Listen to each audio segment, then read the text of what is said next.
O, panoorin nga muna natin yung kay Yawi React. Kino-comment nyo eh. B, panoorin mo din tong Yawi React. Kasi parinig ako, hindi mo lang makano yan eh. Tingin nga.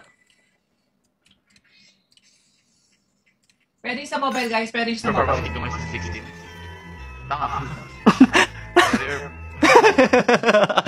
Straightforward ah. Ano masabi sa performance ko ngayon sa 16?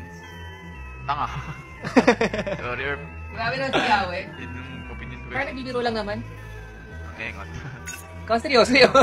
Close pa sila para mag-joke ng ano? Or... Hindi ko alam eh. Parang hindi ko pa sila nakita nagsama before. Sasabay siya. Kumupal na si Yawi oh. Napunta lahat sa pagsasayaw niya guys, sasabay siya. Bila kasi napunta lahat sa biceps niya guys. Ako lang guys, wala may malaki ng biceps niya ano eh. Ni Boss King Kong eh. Napunta lahat sa guys, lahat hindi na sa ML. Laglag ng TN sila. O yan guys, champion si champion. Wala tong PBB guys. Lala. Wala kami mag-underperform talaga dyan guys. Yan ang nakakamiss kay Yawi guys. Mga nantatrash talk ng pro player.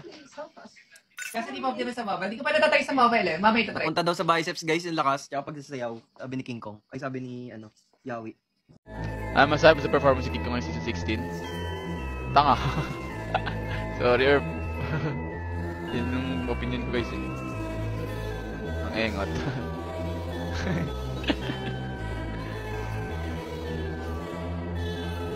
Napunta lahat sa pagsasayaw niya guys, sa biceps niya.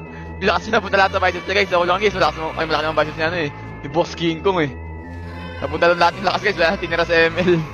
Laglag ng TN sila. O yan guys, champion si champion. Champion naman na sila guys eh. Wala kami mag-underperform talaga dyan guys. Normal naman eh.